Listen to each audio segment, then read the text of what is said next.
like affairs of state. Well, entry was made during a party. The electronic devices installed in the guest bedroom. The electronic devices were installed off the phones, okay? The target was Jack Kennedy, period. Or Bobby Kennedy, period. Monroe just happened to be a part of that play. It was an accident. It wasn't something that anyone expected to get. It was a bonus. During that time, Otash and his wireman, John Danoff, heard some X-rated material.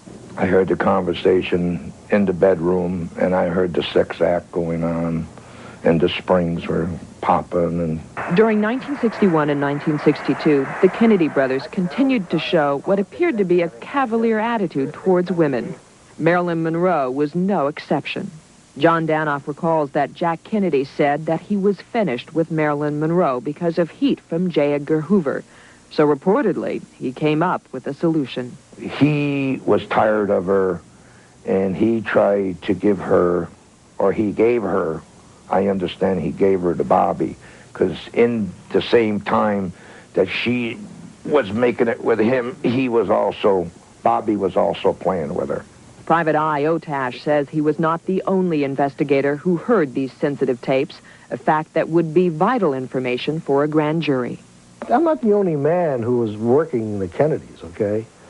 I am convinced beyond moral certainty that there were so many bugs in those houses that there were bugs on top of bugs. A lot of people were involved in developing.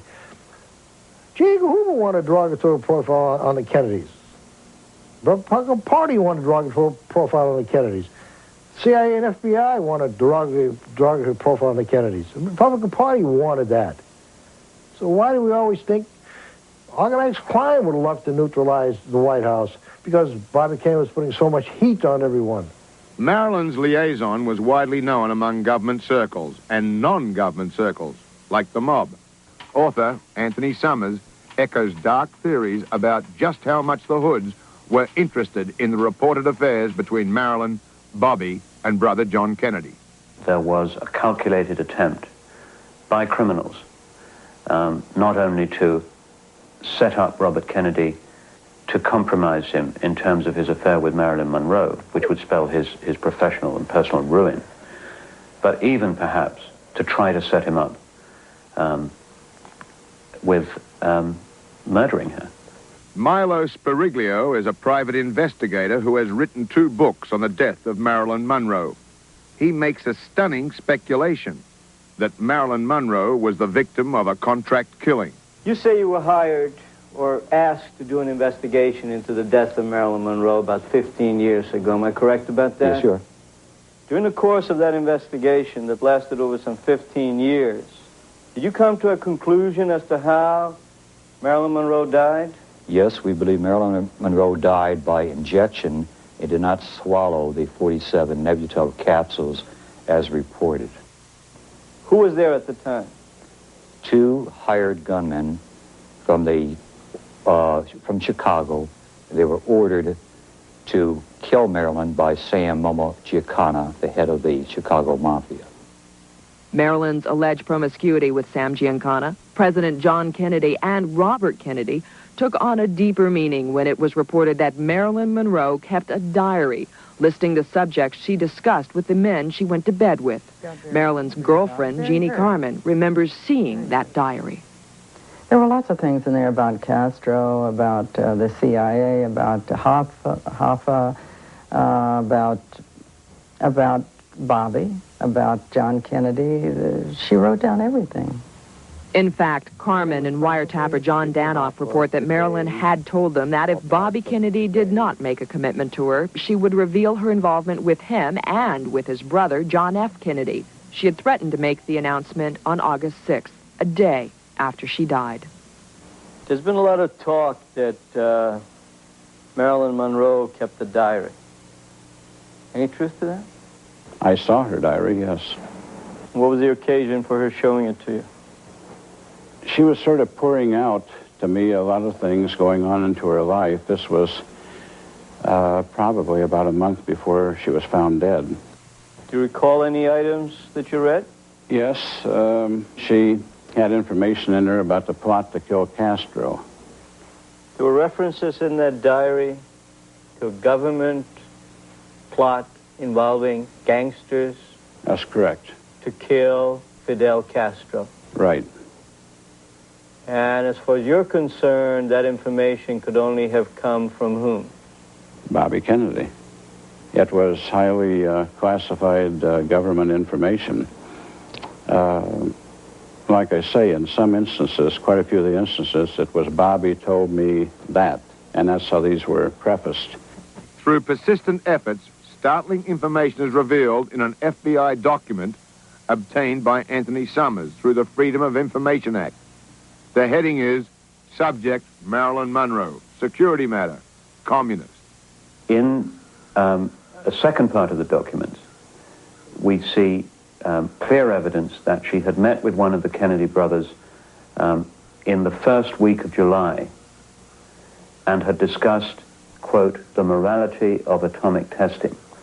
It's during the year and at a time of the year, 1962, that was the high point of concern about atomic matters in the whole of our history.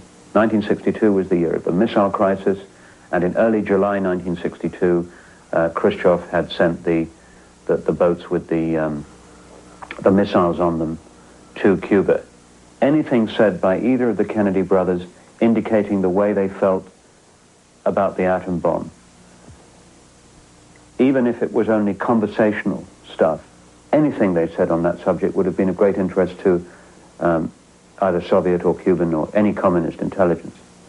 And so the fact is that we now know for the first time that Marilyn Monroe and her contacts with the Kennedy brothers were perceived as a real security risk. And they were perceived as a security risk in those crucial weeks right before her death. You know, sometimes I have thoughts, well, okay, I could have saved her life. I'd have been there, nothing would have happened. But on the other hand, she was going to talk to the press the following day or on Monday, and people might have been desperate. I started this heat wave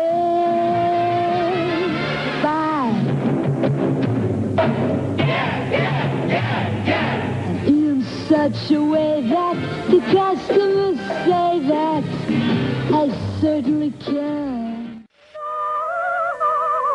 No.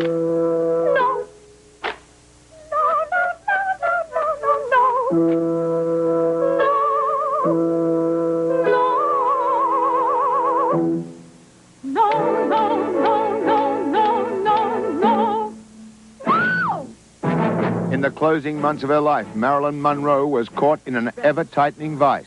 The President of the United States had allegedly passed her on to his brother, Robert Kennedy. Robert Kennedy has cut her off at a time when he reportedly discussed affairs of state during pillow talk. She is labeled a security risk by the FBI. She is in constant contact with a ruthless mobster. She has in her possession an unexploded bomb, a tell-all red diary. Now, Marilyn hits back.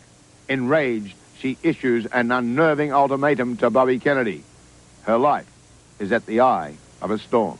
I think she imagined that she loved him very deeply, but he was not difficult to love. He was an adorable little playmate. That's what I saw him as a little boy, a playmate. And maybe that's the way it was. They were like two children together. But there was a time that Bobby cut the relationship. Yes, and that was near the time, near her death. He just completely cut the relationship.